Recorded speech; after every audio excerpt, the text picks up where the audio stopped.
Evening, with darkness settling in. The annex lobby of Bakelmong Corporation. Two black-suited security team officers with mobile containment pods sat at the front desk, processing arrivals. Corridor 32. That way. Thank you. Of course, processing was more a matter of offering a cursory greeting, unlocking corridor access permissions, and reading off precautionary instructions. Usually it was a one-person shift. And rarely did the staff have a mobile containment pod beside them, so visitors would occasionally freeze up or eye the pod nervously, looking as if they were sweating bullets, wondering if this was part of another experiment. And in that exceptional case pod was me. You okay? Thump. Got it. The guard captain checked on my condition now and then, but for the most part sprawled over the front desk, with a face that said everything was a hassle. Normally, the security team wouldn't be assigned to front-facing duties like this. But since I'd been designated as his responsibility, he'd ended up having to do all sorts of things. I'm sorry. Still, it's nice. Peaceful. Right, Noah, sir? Thump. I agreed with Assistant Manager Park Min-seong's sentiment. He said that even within the security team, he was usually handling psychic suppression operations and rarely got to do peaceful desk work like this, so he seemed to welcome the change. He was also genuinely pleased that during our shifts today, I'd been responding more calmly and steadily compared to before. Later, he commented that my condition seemed to have recovered a lot. He said he was glad, Noru. I hadn't yet revealed that I'd regained my proper mental faculties. I planned to wait until I'd fully adapted to the bell and could rein myself in completely before letting anyone know. First, I need to be able to control my body, too. And so, inside the containment pod, I was once again inspecting my physical form. For starters, yeah, it's totally mangled. There's no other word but mush. I tried to categorize this mess stuffed into a crumpled security team suit using the rough layout of a human body. Brain, esophagus, eyeballs, ears, stomach. The more nerves or intentional focus I'd placed on a body part, the more vaguely I could isolate it. It's like a sliding puzzle. Excellent, let's solve it together, Brown said. His advice was proving quite helpful, too.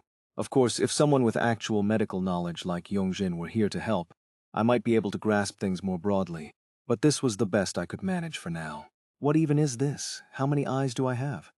To begin with, each part felt somewhat off. Marvelous scales, my friend. Brown added, seeming delighted. I could sense it too at the end of what might be a foreleg. No, my arm, some freakishly hard reptilian scales and bird-like talons. This is insane. Still, knowing is power. The problem is that if my emotions were functioning normally, I probably would have lost it before gaining that power. I'm fully aware that I'm doing something grotesque here. If I calmly isolate each recognized part, I might be able to reconstruct my body, maybe. Now that I can recognize them, I might even be able to move them. Not yet, though. Maybe I could try it after taking off the suit. But the risk seems too high, so I'll shelve that idea. More importantly, I already found what I was looking for. The inventory tattoo, its name Yunju was inscribed there. Thankfully, it hadn't shifted far from its original location. It was buried just under the left shoulder, along the upper forearm. The other tattoos were likely crumpled further inward, jumbled and jammed into flesh. Couldn't locate them. Maybe once I reassemble my body, I'll be able to use them again. But for now, this was the big find. Could I use this tattoo? Oh, I see you're looking forward to the end of today's shift, Mr. Noru. Brown said. Exactly. I can't reach out and test it while I'm inside the containment pod, after all. So for now, the goal was to safely complete my first front desk shift at the annex. Luckily, things at the annex proceeded without incident deep into the night. I did recognize quite a few faces. Most visitors to the annex were from the field exploration team or the research team, which meant there was a high chance they'd seen me during a previous shift. It gave me a strange feeling. Corridor 12? Would you like to hand this to them yourself? Eep. When I released a puff of mist beyond the pod to display letters and handed over an access card, the field exploration staffer in the seal mask nearly rolled backward in panic. That was someone who used the office next door. I'm sorry. As I watched their retreating back, now clutching the access pass and speed walking away, I floated the following message. Survival instinct. Excellent. Ideal candidate for field exploration team. Assistant Manager Park Min-seong gave a laugh that sounded like he was crying on the inside. Well, either way, it meant I'd gotten to do routine shift work for the first time in months. Then, around 3 a.m., a very familiar face appeared. A heavy hitter I hadn't expected. Deputy Jin Nasol, wearing a butterfly mask and a neatly tied ponytail, clad in a sharp suit with manicured nails. It was Deputy Jin Nasol of Elite Team A. Seeing Assistant Manager Park Min-seong dip his head slightly, Deputy Jin Nasol paused fiddling with her nails, and finally seemed to place him. Team D? Ah, yes. Heard you got transferred to security. Looks like you survived. Haha. Most people, even if they recognized him, would shy away once they realized he was security team, or treat him politely with some fear. But of course, this one was different, and just then, as if on cue, another elite team member showed up at the annex. Hello. It was Deputy Lee Seong-hai, who I'd worked with just yesterday. She was holding a large snack pack wrapped in recycled paper and placed it cheerfully on the front desk. I heard you were stationed here. Thought it'd be nice if you three shared something together while you worked. Thank you. For the record, it was seaweed-flavored oranda. I couldn't eat it, but the guard captain seemed interested, so it worked out. Surprisingly, Deputy Lee Seong-hae didn't stop there. She tapped lightly on my containment pod and whispered. Huh. Then, louder. Hey, wouldn't it be fine if you came out? No civilians come around here anyway. Come out. What? Deputy Jin Nasol blinked at her in disbelief, and Lee Song-hae scratched the back of her head awkwardly. Deputy, you were here too. I didn't bring any oranda for you. Just then the guard captain, who had just taken a bite of oranda, half turned to glance at the two of them and limply pointed at the box. One. No thank you. She didn't offer a second time. Deputy Jin Nasol looked at her like she'd lost her mind. You want to let the darkness you locked up in a containment pod come out? Are you insane? It's not locked up. It just looked more comfortable inside, right? I offered a partial affirmation, displaying mist from the containment pod. Currently adjusting to public-facing duties. Deputy Jin Nasol, watching the mist emerge as I drew out text, briefly looked like she had a lot to say, then unexpectedly bowed her head in apology. My apologies. No need, that was an entirely reasonable thing to say. Assistant Manager Park Min-seong hurriedly stepped in with a soft tone, turning to Deputy Lee Seong-hae. Thank you. I know your teammate got captured by the Disaster Management Agency. It must be distressing, and you still thought of us. Huh? Oh, ponytail guy. Lee Song-hae gave a sweet smile. We're not on the same team. Things got awkwardly quiet. Was he from Elite Team? Nope. Got it. And that was that. Apparently, to Deputy Lee Seong-hae, Kang Ihak wasn't exactly a good person. Deputy Jin Nasol didn't even seem to care. Even though the two of them had worked together at the Mermaid Grave, truly consistent people, my stomach, what was left of it, felt like was about to cramp, so I gave my bell another shake. At this rate, I'm like one of those stress dolls they hand you at the dentist, or a fidget toy. Just keep shaking the bell whenever a warning signal hits. Aren't you gonna give me the access pass? Yes. With a piece of veranda in his mouth, Assistant Manager Park issued the access pass to Deputy Jin Nasol. Then, hesitating a bit, he asked. Our team leader. Manager Lee Jae-hyun of Team D. How's he doing these days? How should I know? Deputy Jin Nasol frowned, but still answered, somewhat surprisingly. Probably better than before. Got new personnel this time too. I see. Well, it's not rare for everyone but the team leader to rotate out, so I'm sure he's handling it fine. Oh, I think I heard Manager Lee went on a long-term darkness dive the other day. Something like a haunted boarding school rumor? She added that it would likely take 4 or 5 days. Only then did Assistant Manager Park finally smile and nod. I see. Thank you. After the two of them went their separate ways, Assistant Manager Park whispered to me. If we're lucky, we might get to see Manager Lee too. If he returns from the darkness this week, that'd be something to look forward to, right? Thump. Nice. Then, as Park smiled, I made a quiet, careful request. Since no one else was around, I displayed a message. Request. Smuggle discreetly. I poked at the item with mist. You want this? Thump. You sure? Captain? Here. Thank you. I carefully took the various front desk writing tools that the guard captain pushed into the pod, hiding them within the mist, and once the first night shift at the annex front desk came to an end, back in the isolation room I sat on the bed, Brown remarked. A sanctuary. Though it lacks even a single window for ventilation, my friend wears a gas mask, so apparently this isn't a problem. Then, very cautiously, I tried to perceive the inside of my body and move the parts I'd managed to identify. Come out, to the surface, to where you're supposed to be. Crack, squirm, squirm. It felt like grotesque sounds were coming from inside me, like I was about to vomit. But I could move. After what felt like an eternity that would have soaked me in sweat if I still had normal glands. There. I reached toward the lower elbow of my left arm near the wrist and touched the security team uniform. There then opened the zipper zip. Behind the unfastened zipper, I saw a shifting mass of bizarre flesh, barely holding its shape.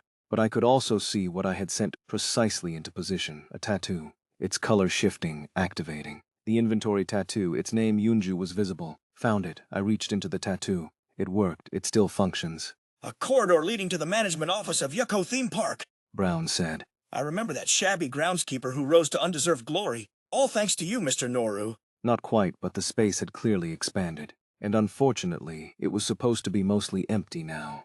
I'd cleared nearly everything out before using the wish ticket. I'd even handed some items over to the Disaster Management Agency. In the end, I gave almost everything to Manager Lee. I remembered the moment I crammed nearly all my equipment into a subway station locker and messaged Manager Lee Jahian the location and code. Right, it's supposed to be empty. But there's a strange presence inside, something occupying my space. There's more in here than I expected. But I couldn't keep the uniform unzipped for long. I couldn't examine further.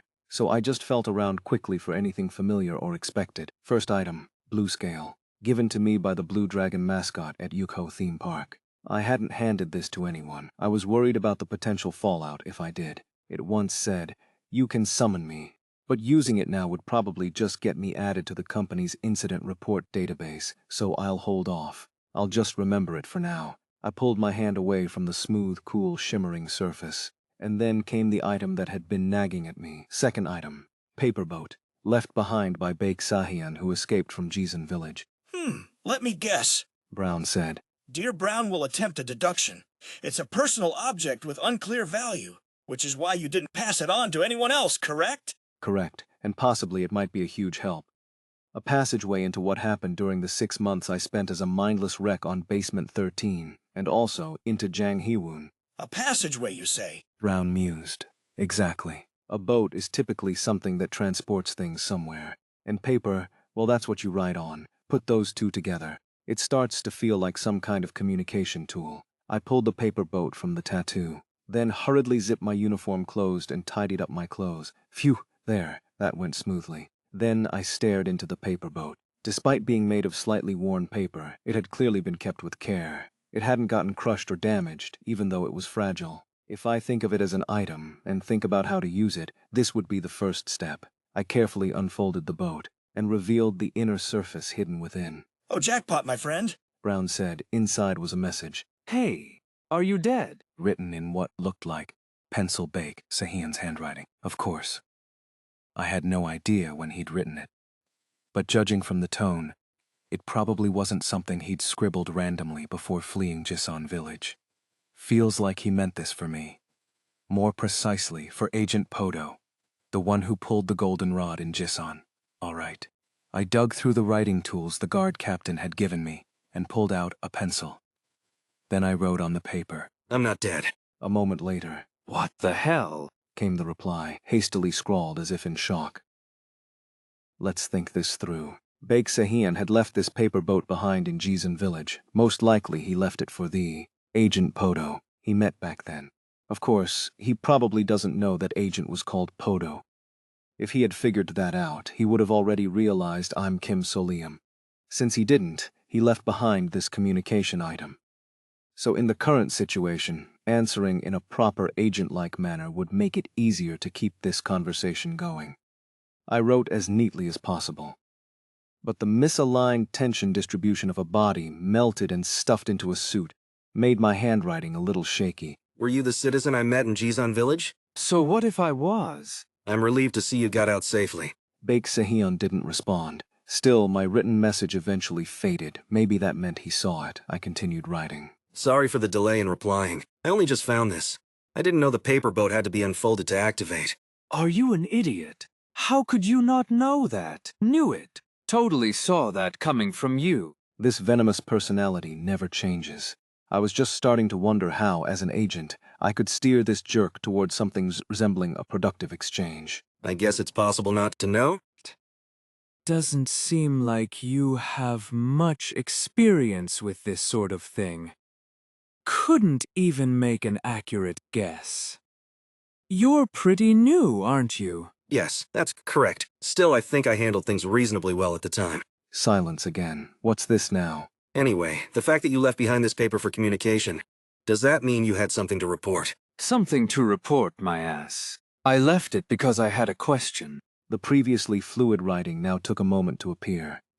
What happened to the village? You mean Jisan Village? You think I'd be asking about some other village? Of course I mean that one. What happened after that? The bell's voice echoed in his mind.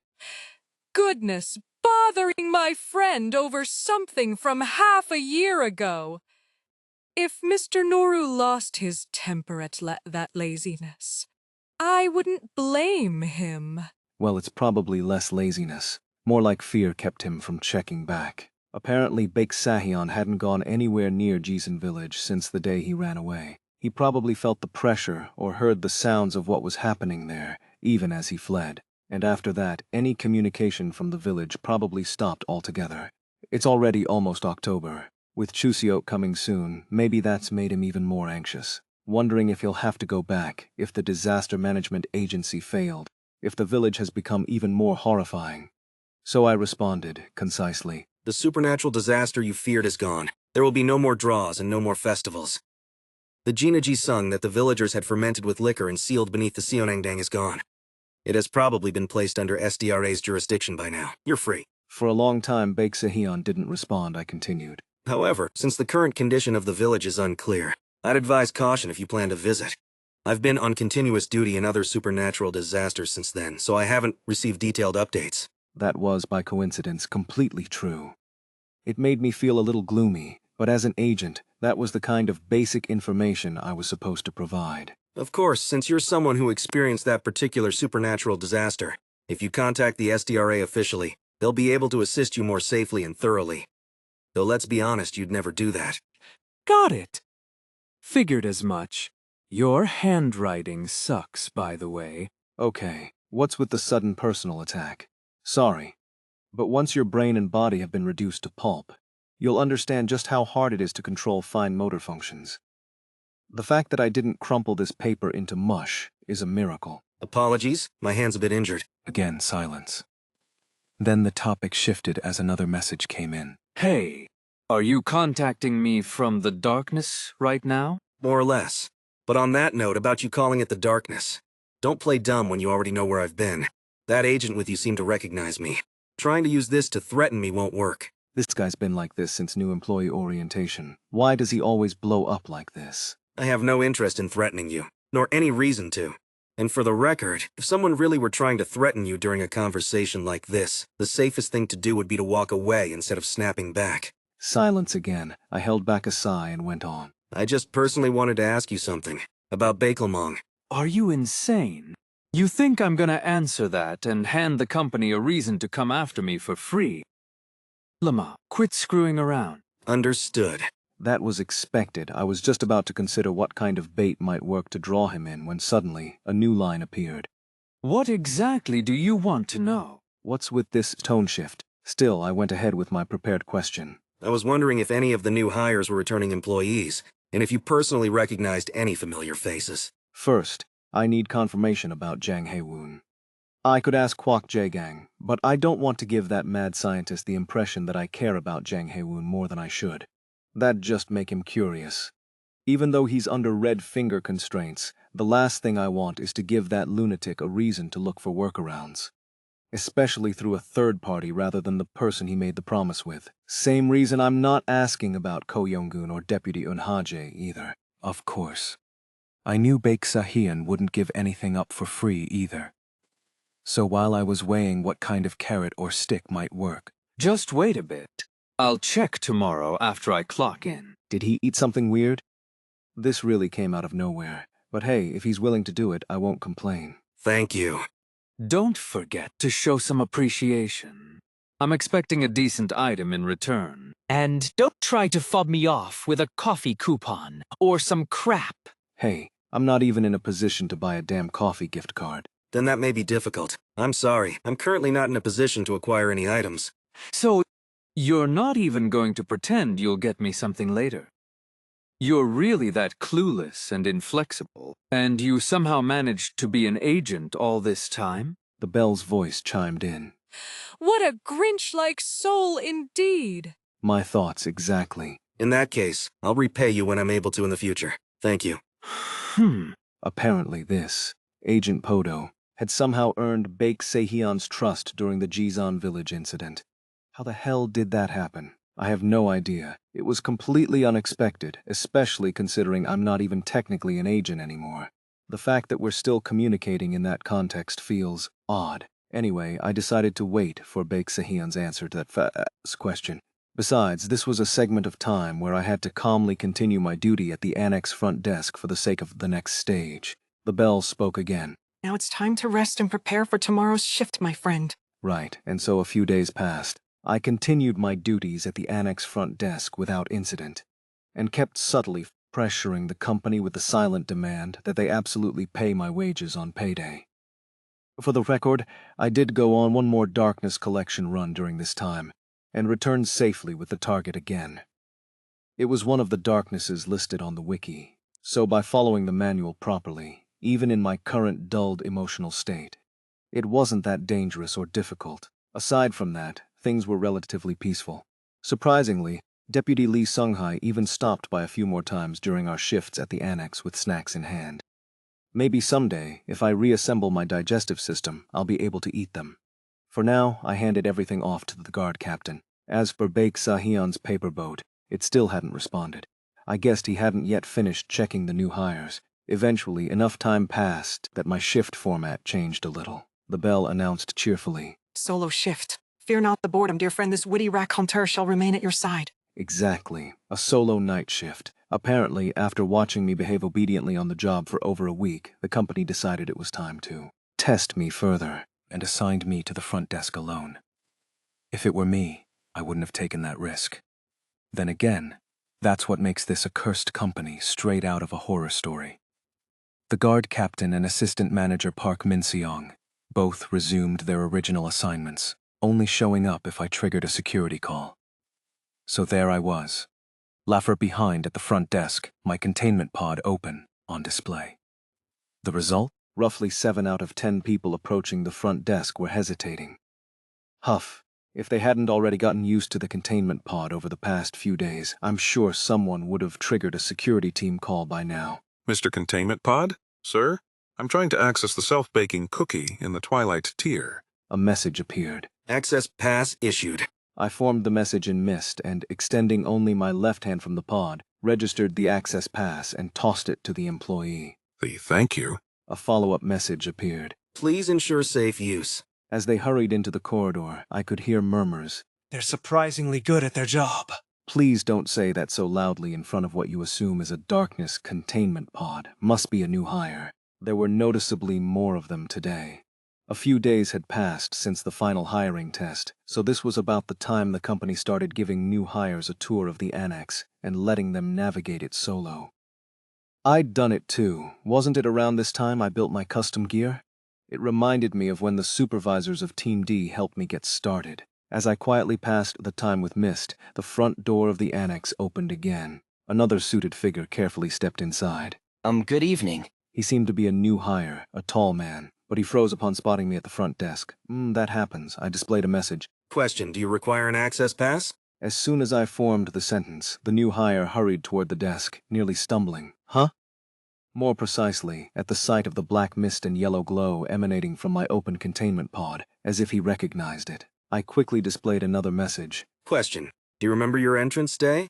Did you ever visit basement 13 of the annex? His footsteps hit the floor with increasing speed. Do you remember me? That voice, the build, the likely, polite expression, the relatively long hair. I wasn't sure you'd be able to identify me, wasn't sure you'd be able to recognize my face. I displayed a message. Question, name? Slowly, his lips parted on a face like a melting mosaic. Hawoon.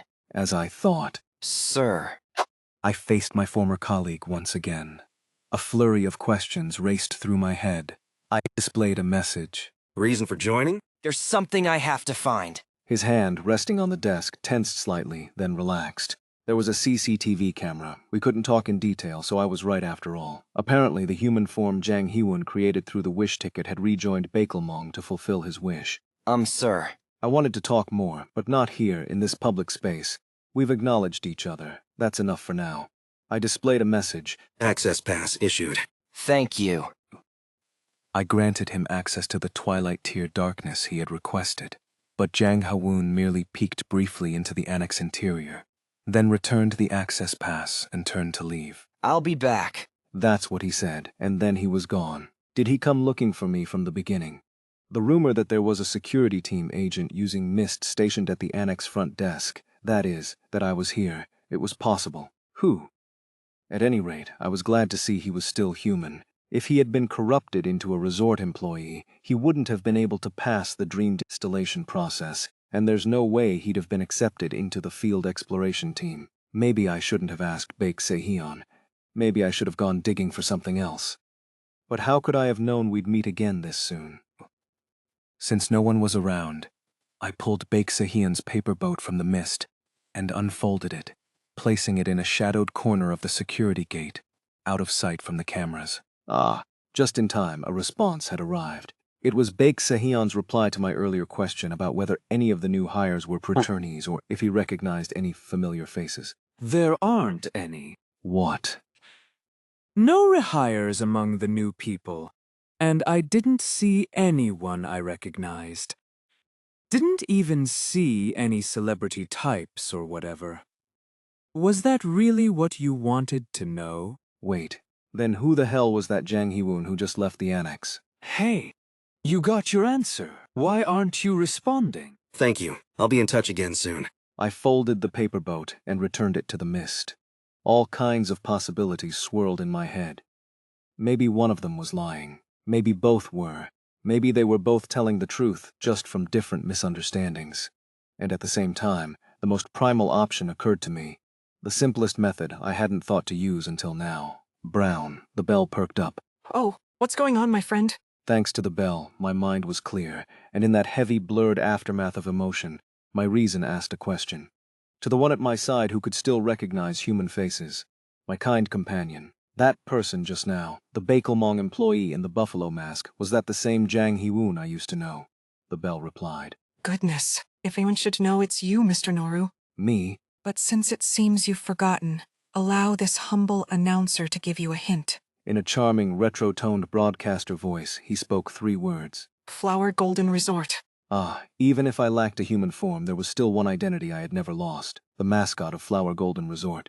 Because that role was bound by contract and performance, which meant I had the authority to summon resort employees like Jang Hae-woon at will, the bell confirmed. Correct. You personally granted him full-time status at the resort, so of course you have total access to information and influence over him. That's right. That's also why I'd been able to transfer his custody to the SDRA, because once he'd been placed under their care, I assumed they would take proper steps to restore him from his corrupted state and had left it at that. But in a situation like this, it might be better to call him directly. If he doesn't respond to the summons, if I can't feel his presence, that would mean he's returned to humanity. I could rest easy. I took a deep breath, and I called him. Jang Hee-woon.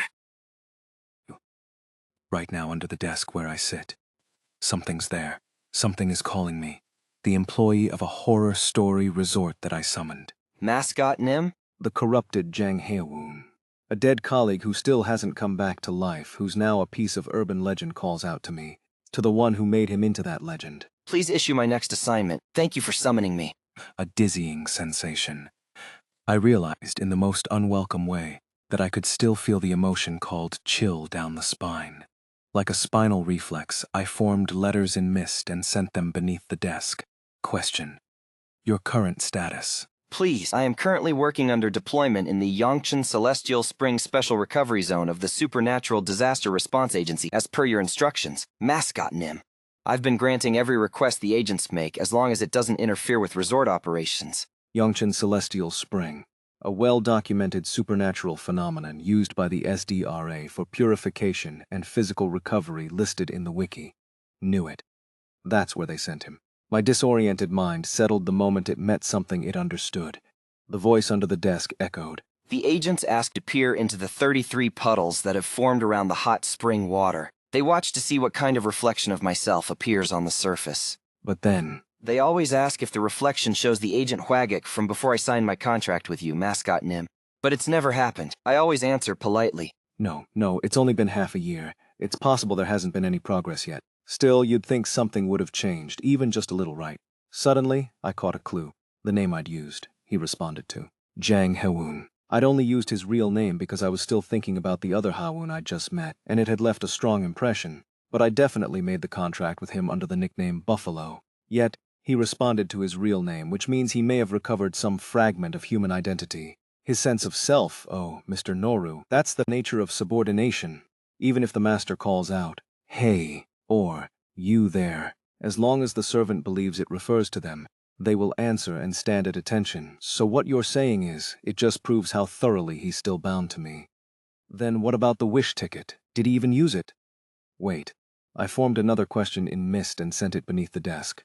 Ko Yongun status, including whether you've seen her. That's not information I currently possess. Would you like me to look into it? I asked about the wish ticket's usage. That's not information I currently possess. Would you like me to look into it? I asked about his identity. I am Buffalo, a proud employee currently on assignment, honorably employed by mascot Nim of Flower Golden Resort. No, something is wrong. Seriously wrong. What the hell happened? If the Jang Hewoon I just summoned hasn't recovered at all, if he's remained in the custody of the SDRA and has simply been managed for half a year with no real change, then the one who introduced himself to me earlier as Hawoon, who recognized me, who was that? And where is the wish ticket now? No choice. I need to get in touch with Yongin as soon as possible. But I don't even have a smartphone. And someone as intelligent and cautious as Ko Yongin would have changed her number long ago. How the hell can I reach her? Mascot Nim. May I ask a question if I may be so bold? I gave my affirmation, ask freely. Thank you. That cheerful, overly polite voice from under the desk suddenly rippled with something. When will my assignment end? Was I summoned by Mascot Nim because I've been called to return to the resort? I felt it. Expectation. A byproduct of volition and desire. Things no resort employee is supposed to possess. Oh, I can sense a faint individuality surfacing. Exactly. Has something changed? Maybe the SDRA's measures really are having some effect. To be sure, I gave a quick response. Negative. The voice under the desk fell silent. I continued speaking. Return condition. You must be able to request something of the mascot that is personal, unrelated to your work. But I don't have any personal wants. My happiness has already been fulfilled, and anything I desired before becoming an employee no longer matters. Sigh. Find one. Mascot Nim?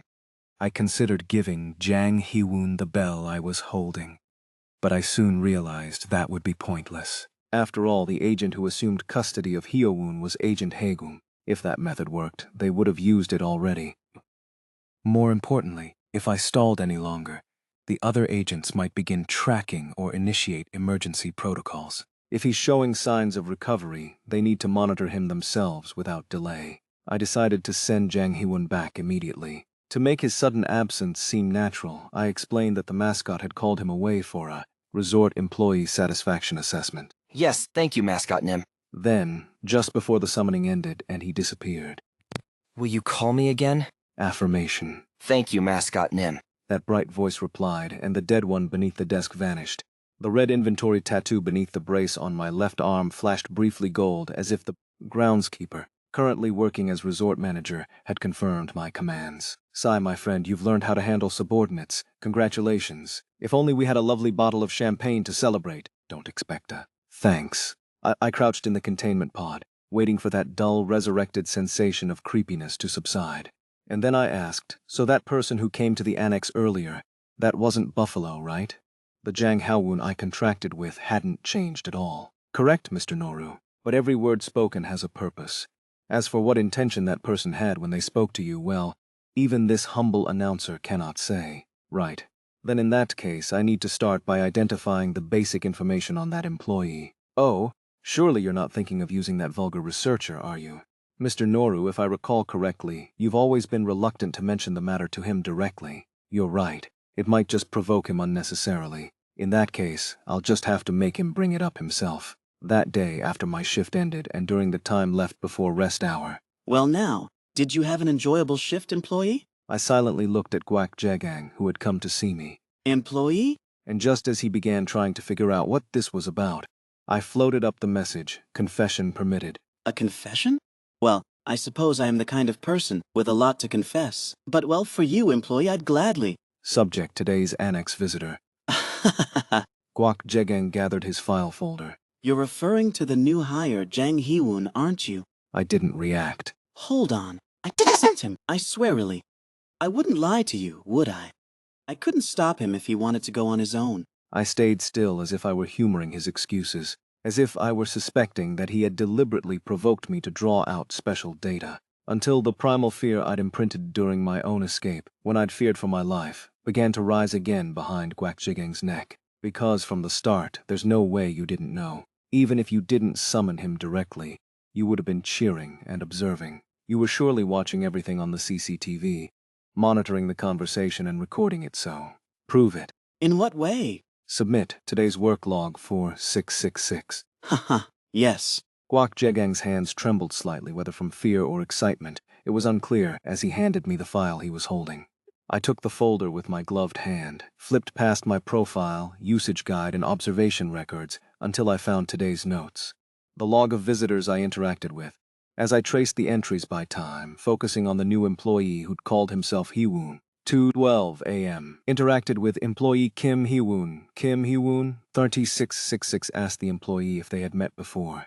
This question appears to stem from their contact during the new employee orientation experiment. The employee affirmed. Afterward, 3666 issued the Annex Access Badge without further notable reaction. Up to this point, it was cleanly written, refined enough that even Director Cheong wouldn't find it suspicious. But then the next part, notable. The employee used the name, Jang Haowoon, during the orientation experiment, rather than his legal name.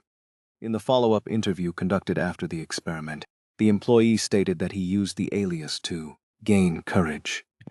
He repeatedly claimed to be a longtime acquaintance of Chief Jang Haowoon, currently stationed at the branch office, and that he knew the chief worked for this company. Oh, you read that?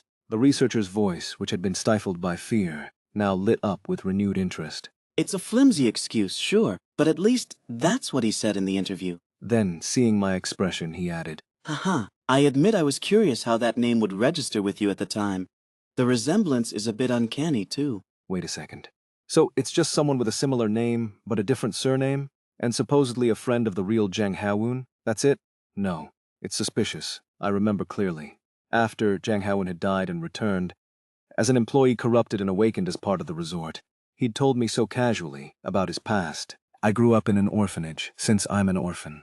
3 years ago, there was a huge fire, and all my family who lived with me died in it. I just happened to survive. To someone like that, how could there be an old friend close enough to know even about his employment at this company? The very claim itself is awkward and suspicious. Besides, that person recognized me. Of that I was sure. Was I really? What if he'd just shown kindness to the strange creature he'd met on the 13th basement floor? What if I misunderstood the context? What if my crushed brain wasn't working right? What if it was just jingle? Whew, don't spiral too far. I gave the bell another subtle shake into the mist to reground myself. At the very least, I should remember 2 things. First, during both encounters, that person never made any unexpected moves. Second, since he's currently serving on the field investigation team, the Dreamcatcher system must have classified him as a human.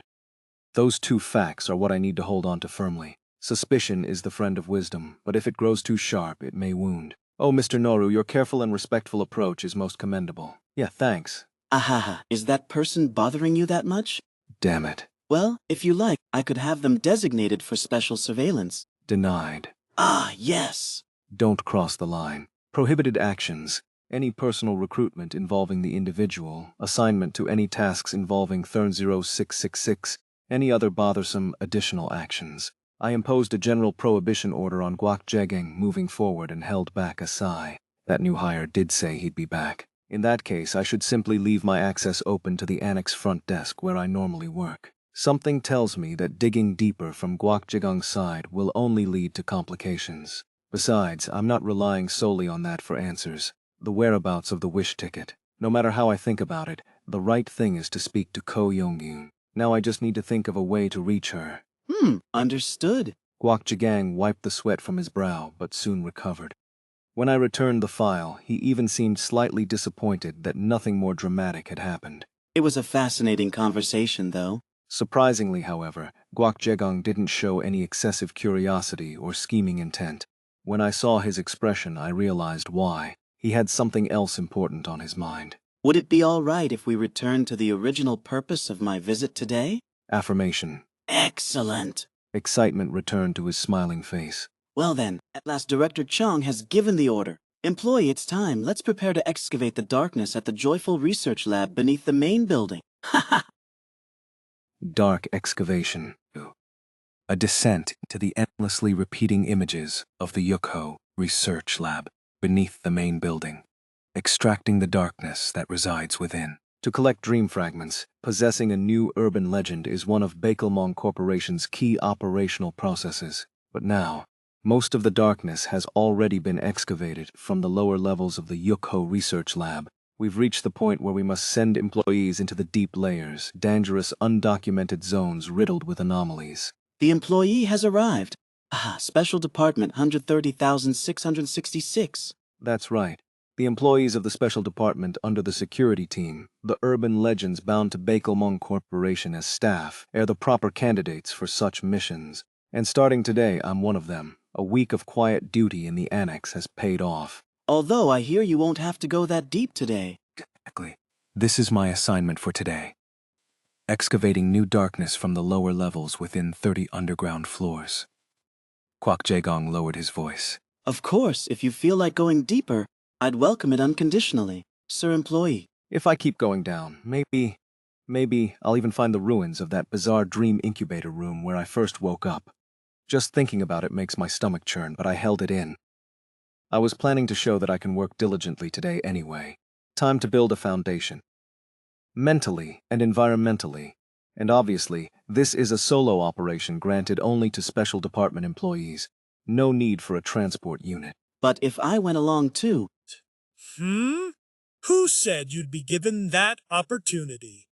This is a solo mission for the employee. Come on now, you're just a basic security teamer who's only been on a few underground explorations. Directive, silence. Kwak Jaegong shut his mouth. The guard captain still looked like he couldn't care less about that guy. It really does seem like he only picks fights with Mr. J. Does he have some kind of personal grudge? The clearer my head gets, the more I notice. But if the guard captain is truly the same person listed on the wiki, B-Unit squad leader back in the day, shouldn't it be the guard captain who holds a grudge against the research team, not the other way around? A bizarre power dynamic. But the guard captain, still far more focused on this exploration than on Kwak Jaegong, seemed to be deep in thought. So what should we do? Kind of contemplation. Standing next to him, looking at me with a worried expression, was Deputy Park Min-seong. They were probably both concerned whether someone in my condition should be entering a high-risk darkness zone alone. I secretly traced letters in the air with smoke, hiding it from Kwak Jaegong as Kim Solium would. I'm back to my senses now. Don't worry. I'll be careful and return safely, Mr. J, and also Deputy Osori. The smoke dissipated, but Deputy Park Min-seong stood still for a moment. Then, in a slightly choked voice, he replied, Yeah. Take care out there. Be careful. Still bound, I was escorted out of the isolation chamber for transport to the main building, to the elevator. Ding-dong, I boarded the elevator. It wasn't the above-ground main elevator I'd used during my escape from the isolation chamber. This one tunneled down into the earth, the same elevator I'd once ridden with the guard captain, wearing security team gear, when we went into the Mountain God urban legend. But unlike that time, I carried none of the usual equipment. Only the contents of the file folder handed to me by Kwak Jaegong, mentally organized and retained perfectly. Like an entry in the Darkness Exploration Records wiki. Main building basement exploration log, Yukho Research Lab. The darkness in question is categorized as a special management class darkness, accessible only via the dedicated elevator leading underground from the company's main building. Its appearance and have been confirmed to closely match the interior of a former institution once known as the Yukho Research Lab, and thus it is designated with the same name. Although standard-sized emergency stairwells have been covered inside, there are no records of anyone successfully returning to the surface through them. Proceed with that in mind. The layout of the Yukho Research Lab appears structurally identical on each underground floor, but the deeper one descends, the more bizarre anomalies are observed. Floors B1 to B29 are designated as the lower levels, B30 to B59 the middle levels, and B60 onward the deep levels, and so it begins. B2 to B9, the office during vacation season, ding-dong. The elevator doors opened on B9, revealing the scene of the UCO Research Lab. A bright hallway with a calm atmosphere. An office so normal, so mundane, you'd never believe it was underground. From behind the frosted windows of the offices, you can occasionally hear scribbling or chatter, but most of the time it's quiet. Within this lower level, the UCO Research Lab typically maintains a peaceful, subdued environment. It is presumed that many of the office personnel are absent, and there is little activity overall. Threat level, very low. Thus, most of the darkness here has already been excavated. This is not my destination. Instead of stepping into the office hallway, I turned my body and pressed it. The elevator call button, just to the left. In the main building's dedicated elevator, only up to B9 is visibly marked.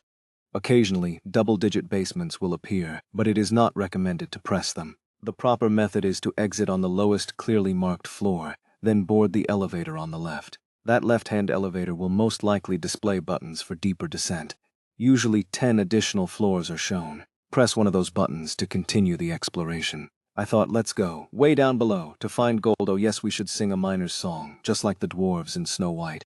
B10 to B19, the office during lunch break. On this lower level, the UCO Research Lab is a bit noisier than the floors above, and occasionally personnel are seen emerging from their offices. Threat level, low B19. From here on, you'll need to be a little cautious, to avoid being noticed by the residents of the UCO Research Lab, who may be inside those offices. Though even if they emerge into the hallway, I won't be able to see them, and likewise they can't see me. Explorers who enter via elevator and UCO Lab personnel cannot perceive each other. However, they are aware of any impact the other has on the environment. Do you understand what this means? I cannot see them, they cannot see me. But if I destroy this hallway, they'll perceive something has broken the hallway, and most domain-bound urban legends are never merciful toward intruders. Avoid detection as much as possible. Taking that advice to heart, I carefully descended further below. I boarded the elevator to the left and searched for a deeper floor button to press. B20 to B29, the office at midnight. This is my post for today. The far end of the lower levels, ding-dong. With a pleasant chime, the doors slid open, revealing the 29th floor. A dark hallway. Silence. Occasionally a strange clattering noise. On this floor, all lights are shut off except the emergency ones, and there is almost no observable activity from office personnel. However, lethal mental and physical hazards caused by individual darkness events occur frequently and without warning. Deployment of security team personnel who have not passed contamination screening is strictly prohibited. Threat level, moderate to low. Civilian fatality risk, over 50%. The danger level has spiked sharply. It was fortunate that I still hadn't fully regained my sense of fear, because it meant I could move rationally, even alone. I walked down the hallway. The black smoke of my body is swallowed up by the darkness, barely visible. Only my eyes, glowing like yellow lanterns, faintly illuminate the corridor. Even that brightness I keep as dim as possible. Any attempts to use artificial light sources brought from the surface have all ended in disappearance. Note recovered from Security Team R16. Document attachment approved. Note content. After lights go out, don't turn the light. Following the manual like this makes me feel like I've returned to the fieldwork team again. Though whether such measures are truly necessary for someone like me, who is no longer quite human, is another question. Where shall we begin, friend? I murmured to myself. I'll look for the places people would instinctively avoid. That's where the leftover urban legends are most likely to be. For the first time, I find usefulness in having a body that's unbothered by the absence of light. I headed toward the office farthest from the emergency lights, the one with the least recorded exploration data on B29-3. The sign on the shadowy office is deformed, unreadable, but I hear no sounds from within. At least initially it's safe. Starting from here, I gripped the door handle and gently turned it, opening the office. The inside revealed itself. It's identical in layout to the dream incubator room. Before the shock could fully sweep through my body, I rang the bell. A clear, delicate sound rang in my head, the jingle echoing. I calmed down. Right. The office clearly very closely resembled that underground dream incubator room I found. That one with matching PCs and desks of the same dimensions and models. Only the dream incubator itself was absent. This office might not be directly connected after all. I felt a strange sigh of relief leaking from my mind. Then I began scanning the office interior, clean. It looked like a normal office that people might return to and use in the morning. But oddities began to stand out. one by one in the darkness. Brightly colored objects like children's toys scattered on desks, piles of hand mirrors stacked high, or PCs covered in layers of post-it notes. Note: focus on elements that deviate from standard office behavior and evaluate wisely. Even minimal interaction could result in unconsciousness or instant death, typical of artifacts originating from urban legends. If transportation is impossible, the artifact holds no value as darkness. Easy to say. I tried not to imagine the faces of the poor employees who had to do this kind of work, checking each of those strange-looking items one by one. Crude, but I suppose one might call it creative, I thought. Maybe because I'd become conscious of the creep factor, the investigation wasn't exactly pleasant, but it was definitely better having someone to talk to. Nothing seems to be reacting, and so I moved on to the next desk. Hold on, this one. I spotted a palm-sized circular object placed on a shelf between two desks. A flat black disc standing upright like a wheel, a roulette wheel, a toy version of the very same black roulette I spun at the Darkness Exploration Record pop-up store. Even the button next to it, shaped like a walkie-talkie, the one I'd pressed, it had been reproduced, down to the details. How is this even possible? What is going on here? It's a clue. The realization hit me instantly. I reached out for it. I had to check. If I could just understand what effect it had. Wow! It's really good to see you again, Solium Nim. I turned my head, my hand reaching for the roulette, right beside it. A bare hand, belonging to a man, also reaching out to grip the roulette at the same time. Following that hand up. Have you been doing well? Director Ho, that man was looking straight at me, with a Yuko Research Lab staff ID still hanging around his neck. Joyful Research Lab office, Director Ho, black roulette, something dangerous. Solium! Instinctively I cloaked. Director Ho's face in smoke. The man wearing a Joyful Research Lab employee badge was engulfed by the black smoke, his silhouette vanishing. I tried to read the origin and configuration of the thing, to erase him then. You know, killing me would technically be a violation of company regulations. If there were proof I was harming the company, it might be possible, but do you have that? I dispersed the smoke. From within, Director Ho emerged, smiling as always. I left a trace of smoke around his neck as insurance and asked, requesting explanation of current situation. I was just out on an inspection to check the security team, and I happened to see the elevator button for basement level 29. So I pressed it. Lie. Huh? I raised my hand and gave a light tap to the badge he was wearing. Prepared item. Director Ho glanced down at his ID badge and let out a crooked smile. You're still sharp as ever, even in that state? He gave me a once-over, mockingly comparing my appearance to the prototype security uniform he himself had once given me, then continued. That's right. I, too, have a darkness I'm searching for, so I come out for the occasional walk. With this badge, I can move around this hell a little more safely. Hell? A strange word choice, but more importantly, source of the ID badge. Sorry, but I don't see any reason I should tell you that. Oh, but if you'd like, I could lend it to you. Want to try it on? Director Ho whispered, ever so kindly. With this on, you can see the employees of the Joyful Research Lab. I'll make a special exception for you, Solium Nim. I turned my body and resumed the search. Solium Nim? No need to get entangled anymore. There was at least one benefit to having my life collateralized by Director Chong, while no longer being human. I no longer had to respond meekly to that bastard's words. Solium Nim? I tucked the roulette into my uniform pocket and continued inspecting the office. Why are you taking that? Must be, I suspected it too, but you spotted it right away, huh? Director Ho continued in a calm, conversational tone. Do you think the darknesses produced by the Joyful Research Lab can recognize one another? I stopped walking, just now. I know you were born from the final dream incubator at the Joyful Research Lab. Question, when did you find that out? From the very first meeting, of course. But I suppose you made the wrong wish. Considering you signed a contract with Director Chong. I turned to face Director Ho. He was smiling like a picture. Still, even so, I think this is a much better place to be. At Bakelmon Corporation, it doesn't matter what form you take. They'll accept you, as long as you're useful.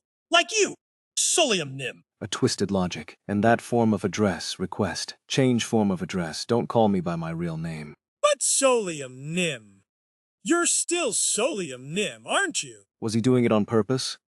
Calling someone by their real name deep within the darkness, it sets my nerves on edge, especially in the joyful research lab, and even more so if the speaker is Director Ho. Well, if it really bothers you that much, I'll try a different title. How about Noru Nim? I looked at him. I'll take the silence as a yes. Noru Nim. Question: what do you know about me? I know that Noru Nim is a very special existence. So much so that the last remaining researchers of the Joyful Research Lab are willing to risk everything to summon and smuggle you out. And Director Ho's voice shed its emotion. you were able to hand over the data I requested on Segwang Special City as if you already knew it, despite the fact that the SDRA hadn't conducted any intelligence activity whatsoever. So he was suspicious, after all. At the time, when I handed over the information and received the wish ticket, I didn't care if he found me suspicious. I hadn't expected we'd meet again like this. And I realized something. He doesn't know who I am. That I come from a world where only the exploration log of Darkness Wiki existed. A world without ghost stories. He's been digging around this main building's basement Joyful Research Lab. Maybe he saw the same experiment logs I did. But he doesn't seem to know the full story, which means he too wants information from me. And I have neither the intent nor the need to give it. I resumed my search. Say, what if we traded? Our identities, I mean. Unnecessary. Then how about we go together? I'm scared to walk around alone. Claim, fearful, ineligible for employment at Bakelmong Corporation. It's fine. That only applies to full-time employees. Director Ho gave a gentle, naive smile, like a harmless worker. I'm a contract worker, so I'm exempt, just like you.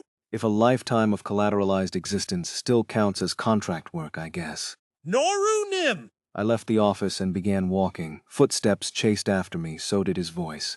Noru Nim? Please go with me, Noru Nim. Warning 1. Reason: obstruction of duty. Accumulated warnings, 1 out of 3 before disciplinary action.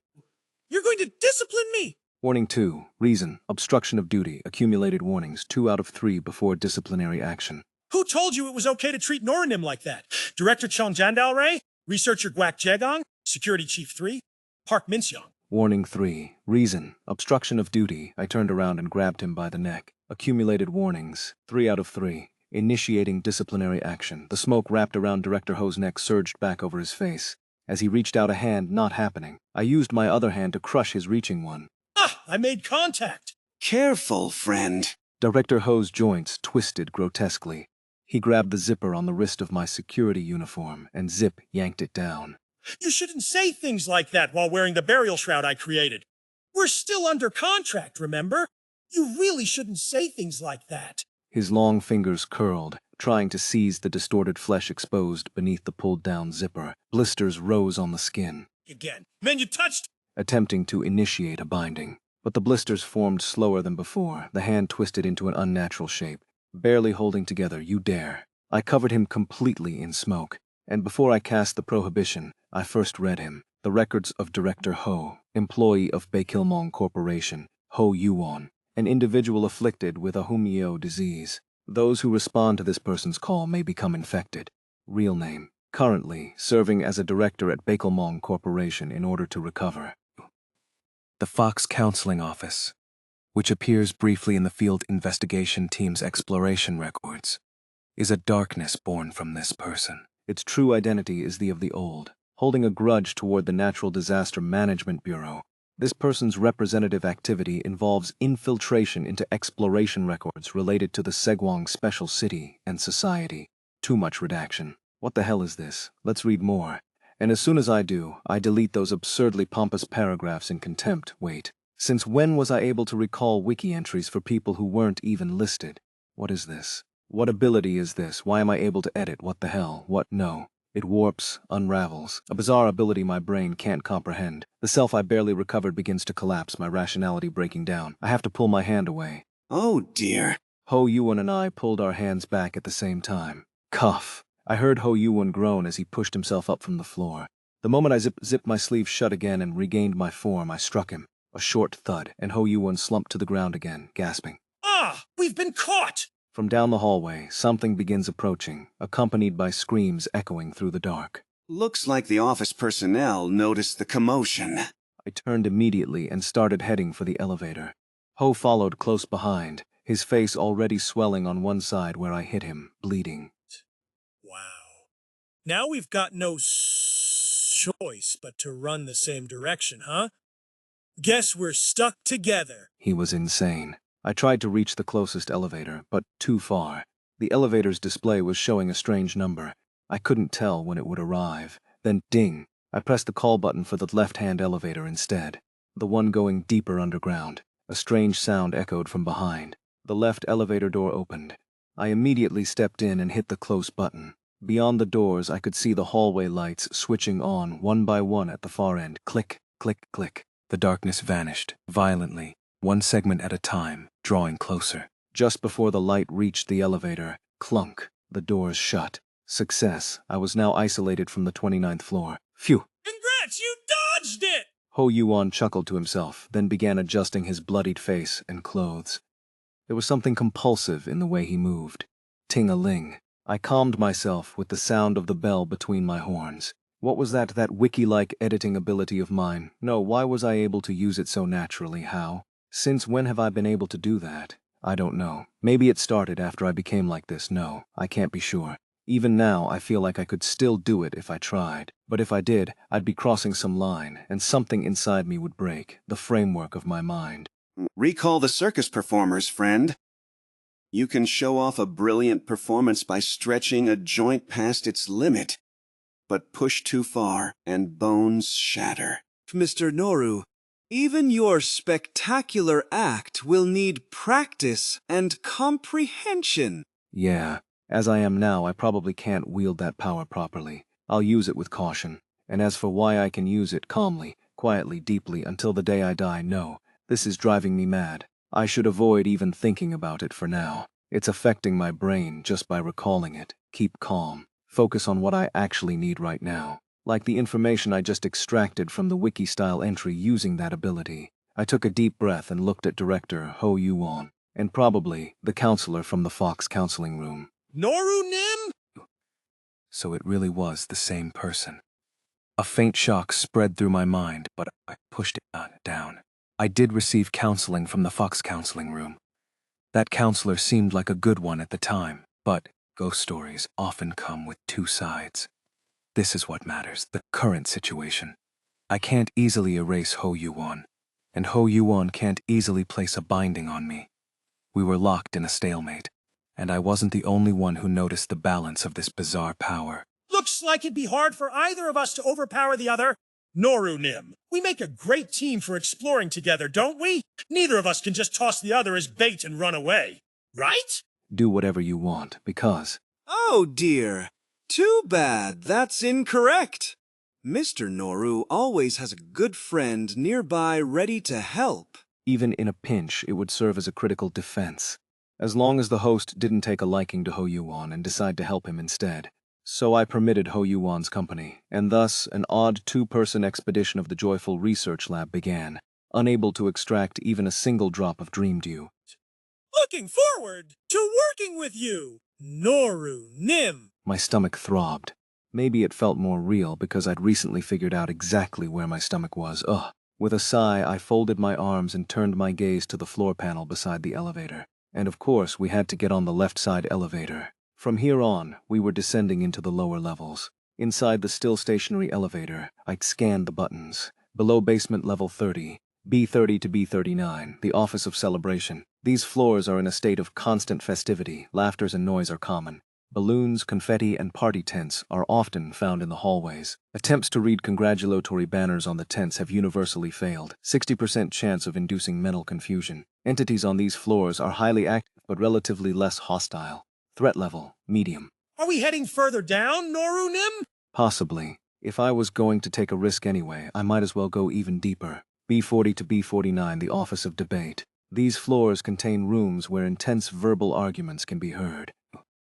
Past explorers have likened the sound to life or death, corporate disputes. While snippets of conversation can be heard, any attempt to focus results in confusion and complete disorientation. Explorers often lose their sense of direction and cannot locate the elevator. However, the entities usually remain inside the debate rooms and are minimally active. Threat level medium-high. It might not be a bad idea to reach that floor. Maybe I'll get off at the 39th first. But just as my eyes drifted down across the panel, Oh, look at this! Ho Yuan pointed at something. I followed his gesture. At the bottom of the panel, an isolated, out-of-place number, 96 down there. A basement floor number that shouldn't exist in the real world.